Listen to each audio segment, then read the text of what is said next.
Assalamualaikum warahmatullahi wabarakatuh. Perkenalkan, kami dari kelompok 14 yang beranggotakan Amara Hasna Mustafa dengan NIM 194231189, Mutia dengan NIM 194231193, dan saya sendiri Enci Osa Najla Salsabila dengan NIM 194231195 akan mempresentasikan tentang aspek perpajakan di sektor jasa keuangan.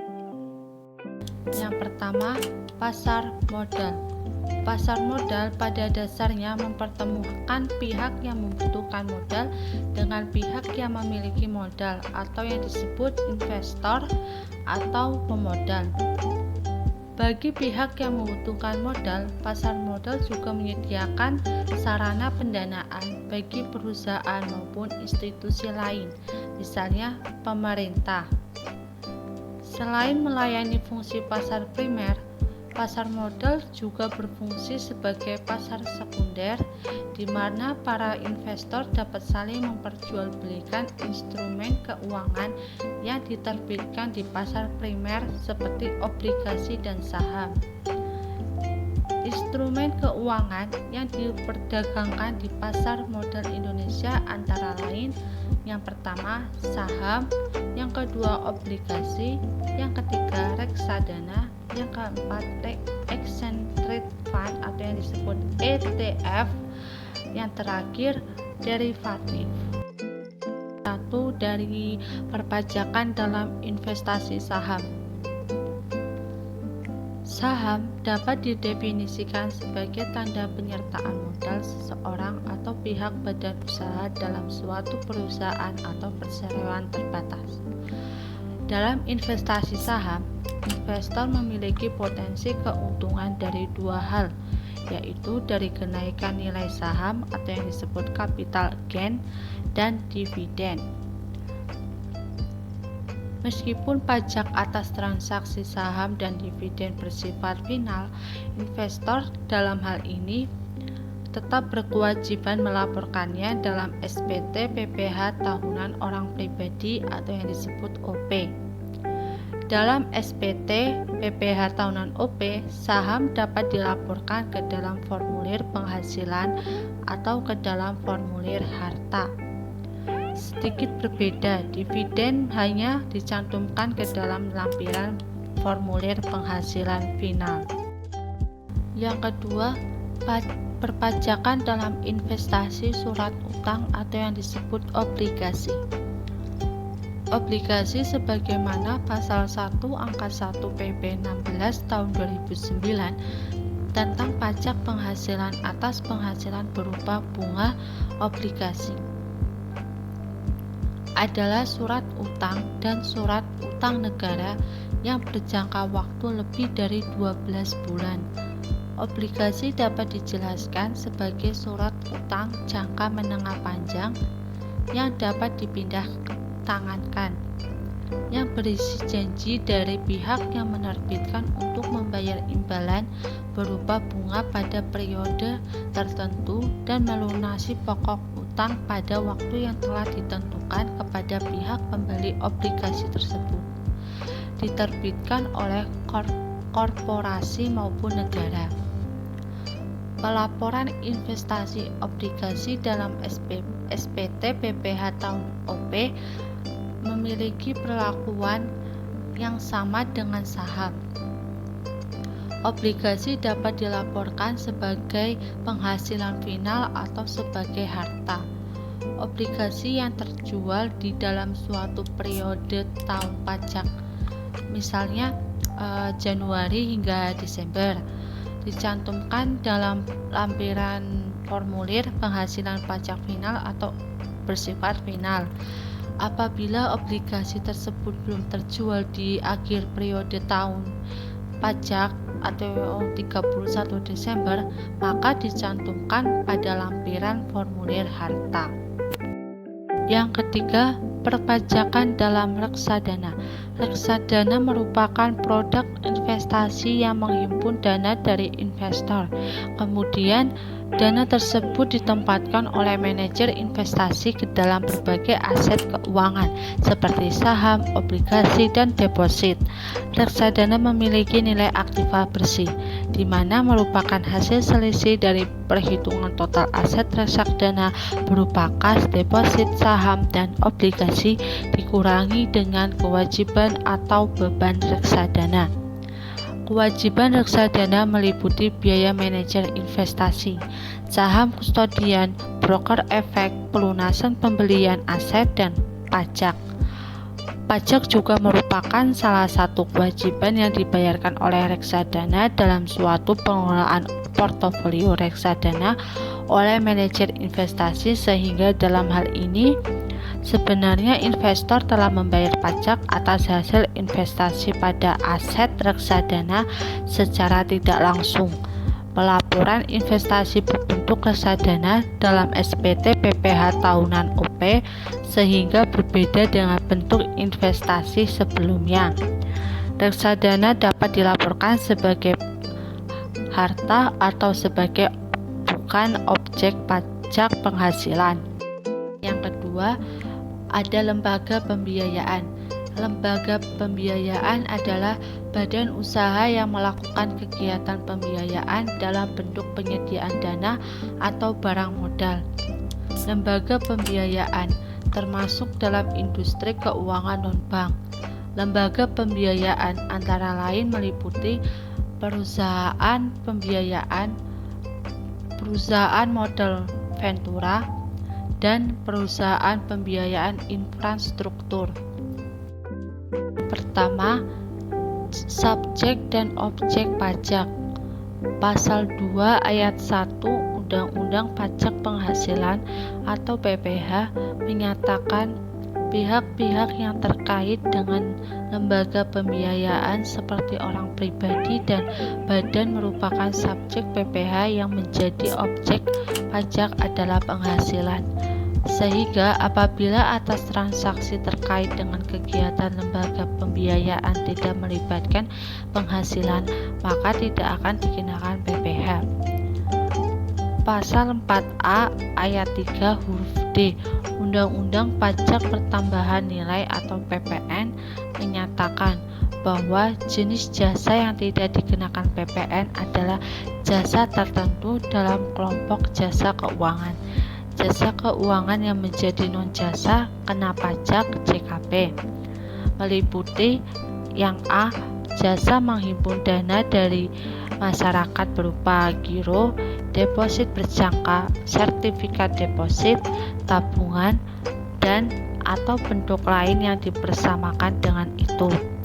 Yang B. Jasa menempatkan dana, meminjam dana atau meminjamkan dana kepada pihak lain dengan menggunakan surat, sarana telekomunikasi maupun wesel unjuk, cek, dan sarana lainnya. Yang C. Jasa pembiayaan termasuk pembiayaan berdasarkan prinsip syariah berupa yang pertama, sewa guna usaha dengan hak opsi. Yang kedua, anjak piutang. Yang ketiga, usaha kartu kredit, dan atau yang terakhir pembiayaan konsumen. Yang D. Jasa penyaluran pinjaman atas dasar hukum gade termasuk gade syariah dan fidusia. Dan yang terakhir yang E. Jasa penjaminan.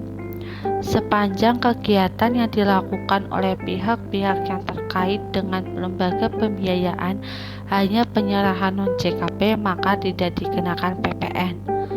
Pasal 2 ayat 1 huruf D Undang-Undang Biaya Materai menyatakan bahwa dokumen yang berbentuk surat yang memuat sejumlah uang lebih dari 1 juta dikenakan biaya materai, sehingga dokumen-dokumen yang terkait dengan lembaga pembiayaan merupakan objek pembiayaan materai. Yang kedua, tarif dan mekanisme perpajakan. Sepanjang tidak ada transaksi yang menjadi objek PPh atau PPN, maka tidak ada PPh atau PPN yang wajib dibayarkan oleh pihak-pihak terkait dengan lembaga pembiayaan. Untuk biaya materai terutang oleh pihak yang menerima atau pihak yang mendapat manfaat dari dokumen, kecuali pihak-pihak yang bersangkutan menentukan lain. Yang ketiga, pelaporan dalam SPT. Sepanjang tidak ada transaksi terkait dengan lembaga pembiayaan yang menjadi objek PPh, maka tidak ada pelaporan tentang hal tersebut pada bagian penghasilan dan penghitungan PPh pada SPT tahunan. Untuk SPT tahunan, PPh wajib pajak orang pribadi wajib dilaporkan paling lama 3 bulan setelah akhir tahun pajak tanggal 31 Maret tahun berikutnya. Sedangkan SPT tahunan, PPh wajib pajak badan wajib dilaporkan paling lama 4 bulan setelah akhir tahun pajak tanggal 30 April tahun berikutnya. Dari mekanisme SPT tahunan akan didapatkan PPh terutang yang akan dikurangi dengan kredit pajak, baik yang dibayar sendiri atau angsuran tahun berjalan atau PPh pasal 25, atau yang dipotong dipungut oleh pihak lain. Yang ketiga, dana pensiun. Definisi dari dana pensiun adalah uang manfaat pensiun adalah penghasilan dari manfaat pensiun yang dibayarkan kepada orang pribadi peserta dana pensiun secara sekaligus sesuai ketentuan peraturan perundang-undangan di bidang dana pensiun oleh dana pensiun pemberi kerja atau dana pensiun lembaga keuangan yang pendirinya telah disahkan oleh Menteri Keuangan. Lalu, jenis pensiun. Yang pertama, pensiun yang dibayarkan sekaligus, dikenakan pajak penghasilan bersifat final atau pajak yang telah dipotong tidak diperhitungkan kembali dengan penghasilan lainnya dalam SPT tahunan pajak penghasilan. Yang kedua, pensiun yang dibayarkan secara berkala, dikenakan pajak penghasilan bersifat tidak final. Penghasilan pensiun yang diterima wajib pajak diperlukan sama dengan penghasilan yang diterima seperti saat masih aktif bekerja. Kemudian, hal yang harus diperhatikan saat menerima pensiun, ada pensiun yang dibayarkan secara sekaligus dan pensiun yang dibayarkan secara berkala. Pensiun yang dibayarkan sekaligus, pastikan bahwa pemberi penghasilan memberikan bukti pemotong pajak penghasilan untuk Anda laporkan dalam SPT tahunan saat menerima penghasilan. Kemudian, berdasarkan bukti potong tersebut, buat pelaporan SPT tahunan pajak penghasilan sesuai dengan kondisi penghasilan Anda. Kemudian, pensiun yang dibayarkan secara berkala, pastikan bahwa setiap tahun pemberi penghasilan memberikan bukti pemotongan pajak penghasilan untuk Anda laporkan dalam SPT tahunan. Lalu, berdasarkan bukti potong tersebut, buat pelaporan SPT tahunan pajak penghasilan sesuai dengan kondisi penghasilan. Kemudian, pelaporan pensiun yang dibayarkan sekaligus.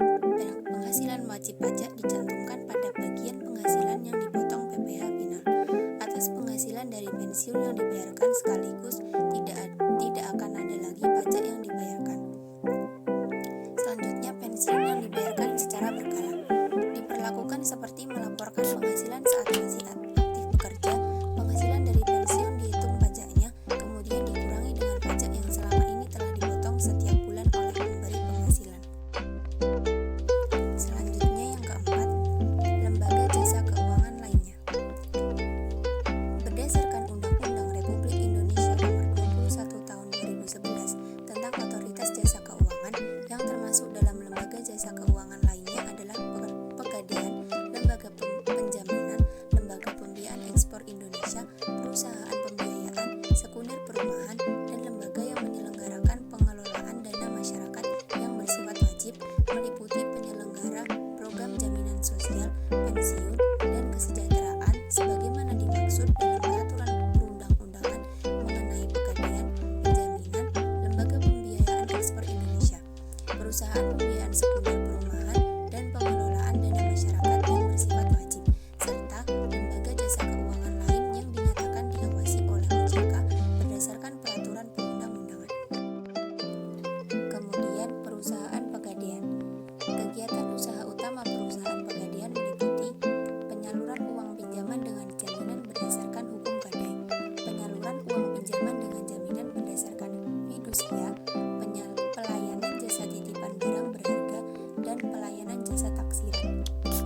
melakukan kegiatan usaha utama, perusahaan pegadaian dapat melakukan kegiatan usaha lainnya, yaitu yang pertama, kegiatan lain yang tidak terkait usaha pegadaian yang memberikan pendapatan berdasarkan komisi, sepanjang tidak bertentangan dengan peraturan perundang-undangan di bidang jasa keuangan, dan kegiatan usaha lain dengan persetujuan OJK.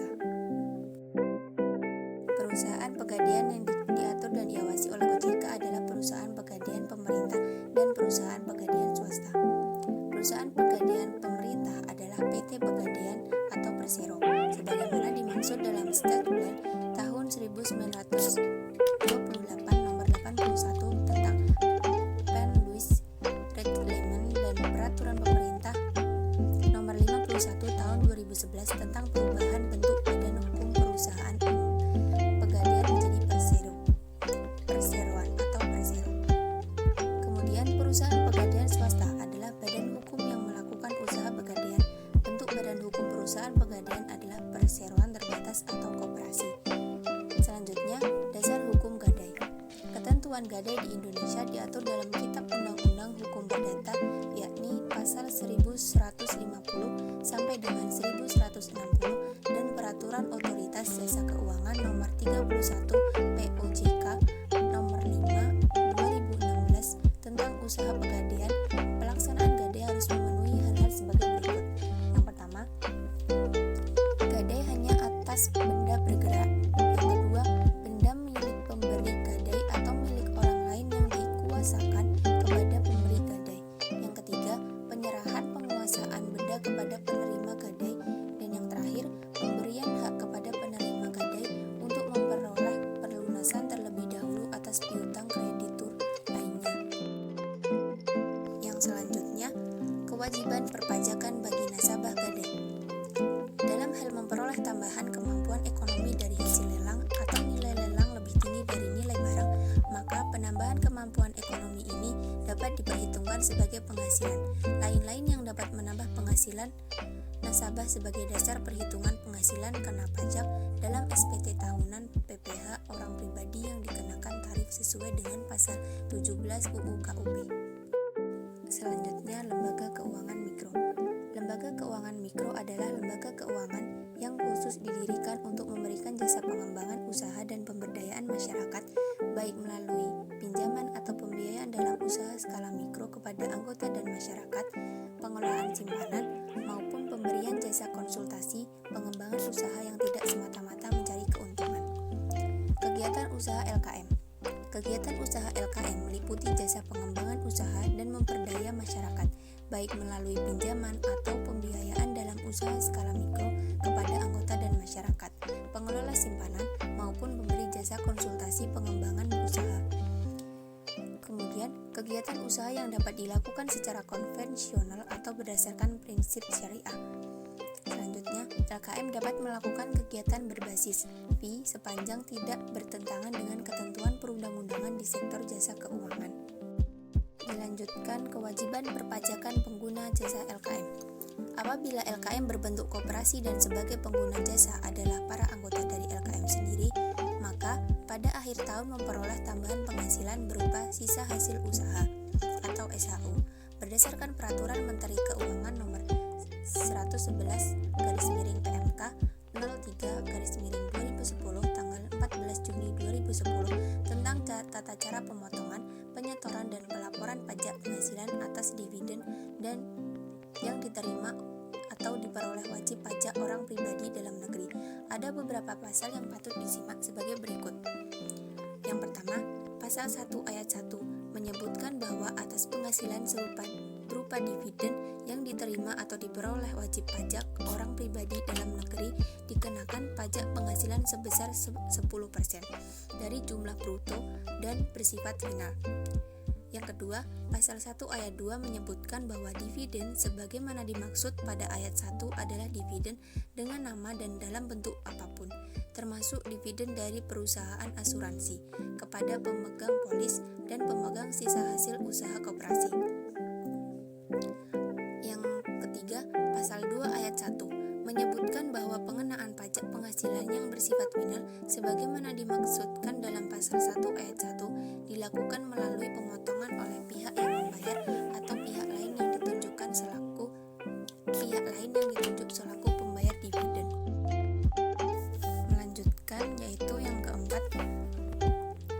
4 ayat 1 menyebutkan bahwa pihak yang membayar atau pihak lain yang ditunjuk selaku pembayar dividen wajib menyetor pajak penghasilan sebagaimana dimaksud dalam pasal 1 ayat 1 ke kas negara melalui kantor pos atau bank yang ditunjuk Menteri Keuangan dengan tanggal jatuh tempo penyetoran paling lama tanggal 10 bulan berikutnya setelah masa pajak berakhir.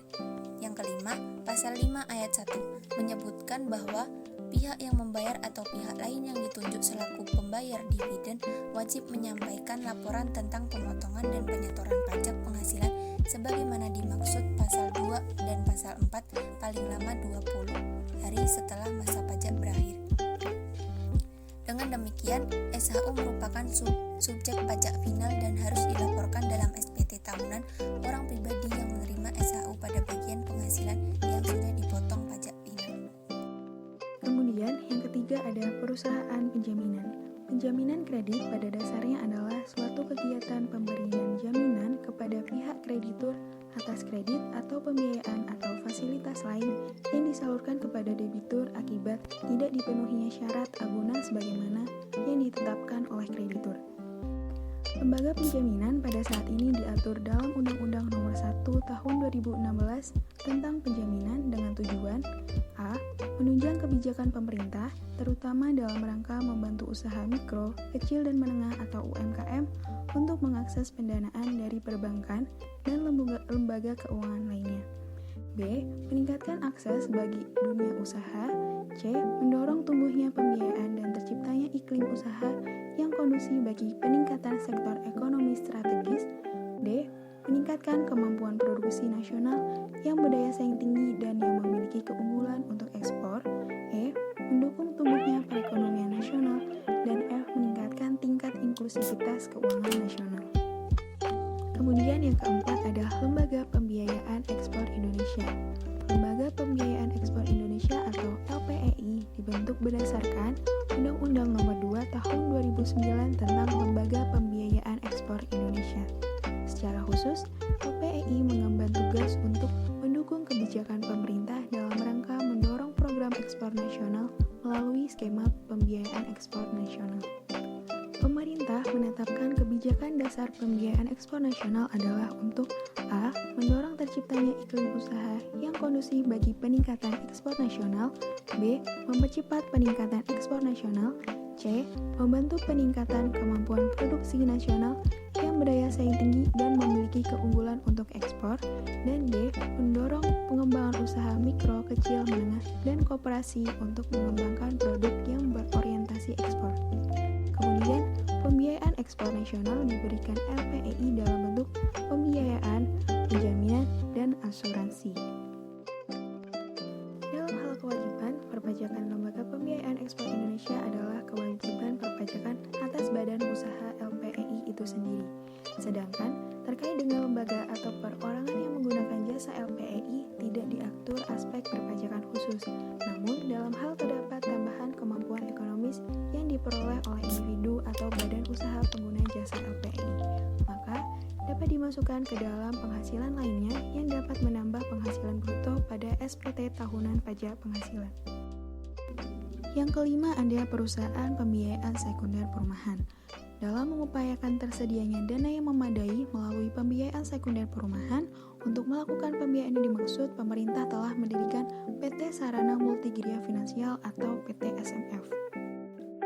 PT SMF merupakan lembaga keuangan berbentuk perseroan terbatas yang didirikan untuk melakukan kegiatan usaha di bidang pembiayaan sekunder perumahan.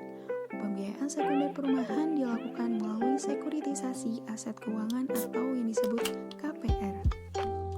PT SMF diatur dalam Peraturan Presiden Nomor 19 Tahun 2005 tentang Pembiayaan Sekunder Perumahan. Perusahaan pembiayaan sekunder perumahan bertugas untuk membangun dan mengembangkan pasar pembiayaan sekunder perumahan melalui sekuritisasi dan penyaluran pinjaman kepada bank dan lembaga keuangan penyalur KPR.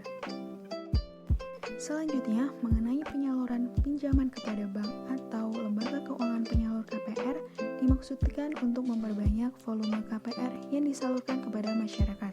Saat ini, PT SMF merupakan satu-satunya perusahaan pembiayaan sekunder perumahan di Indonesia.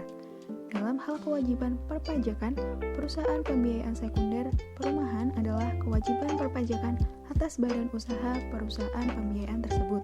Sedangkan terkait dengan lembaga atau perorangan yang menggunakan jasa pembiayaan tidak diatur aspek perpajakan khusus. Namun dalam hal terdapat tambahan kemampuan ekonomis yang diperoleh oleh individu atau badan usaha pengguna jasa perusahaan pembiayaan perumahan tersebut, maka dapat dimasukkan ke dalam penghasilan lainnya yang dapat menambah penghasilan bruto pada SPT tahunan pajak penghasilan. Kemudian yang kelima, pemegang polis asuransi. Industri asuransi merupakan salah satu industri keuangan yang berada dalam pengawasan otoritas jasa keuangan. Menurut Undang-Undang Nomor 40 Tahun 2014 tentang perasuransian, asuransi didefinisikan sebagai perjanjian antara dua pihak, yaitu perusahaan asuransi dan pemegang polis, yang menjadi dasar bagi penerimaan premi oleh perusahaan asuransi sebagai imbalan untuk memberikan penggantian kepada tertanggung atau pemegang polis karena kerugian, kerusakan, biaya yang timbul, kehilangan keuntungan, atau tanggung jawab hukum kepada pihak ketiga yang mungkin diderita tertanggung atau pemegang polis karena terjadinya suatu peristiwa yang tidak pasti, atau memberikan pembayaran yang didasarkan pada meninggalnya tertanggung atau pembayaran yang didasarkan pada hidupnya tertanggung dengan manfaat yang besarnya telah ditetapkan dan atau didasarkan pada hasil pengelolaan dana. Kemudian aspek perpajakan asuransi untuk pemegang polis. A. Subjek pajak. Pemegang polis apabila telah memenuhi kriteria sebagai subjek pajak dan mempunyai objek pajak, mendaftarkan diri untuk memperoleh MPWP di kantor pajak sesuai dengan tempat tinggalnya. Setelah terdaftar sebagai wajib pajak, kewajiban berikutnya adalah menghitung penghasilan atau pajak terutang, membayar pajak kurang bayar dan melapor atas kewajiban perpajakannya melalui surat pemberitahuan atau SPT. B. Objek pajak. Objek pajak lebih difokuskan kepada objek pajak yang diterima oleh orang pribadi pemegang polis. Pajak yang dikenakan terhadap pemegang polis terbatas pada penghasilan yang diperoleh dari perusahaan asuransi. Beberapa jenis penghasilan yang mungkin diterima oleh peserta asuransi antara lain adalah dividen dari polis asuransi, penggantian kerugian atas asuransi kerugian, pembayaran klaim asuransi kesehatan atau jiwa. Lalu ada pelaporan pajak. Setelah mengetahui jenis objek pajak, langkah selanjutnya adalah melaporkan objek pajak tersebut dalam surat pemberitahuan atau SPT. Bentuk SPT terdapat dua jenis, yaitu SPT masa atau bulanan dan SPT tahunan. SPT tahunan PPh wajib pajak orang pribadi memiliki tiga jenis formulir, yaitu formulir SPT 1770, formulir SPT 1770S, dan formulir SPT 1770SS. Pemegang polis dapat memilih menggunakan formulir SPT 1770 atau 1770S disesuaikan dengan jenis penghasilannya. Bagi pemegang polis yang memiliki penghasilan dari usaha, formulir yang digunakan adalah formulir SPT 1770. Sedangkan bagi pemegang polis yang hanya memiliki penghasilan dari pekerjaan atau karyawan, formulir yang digunakan adalah formulir SPT 1770S. Sekian dari kelompok kami, semoga ilmunya dapat bermanfaat. Wassalamualaikum warahmatullahi wabarakatuh.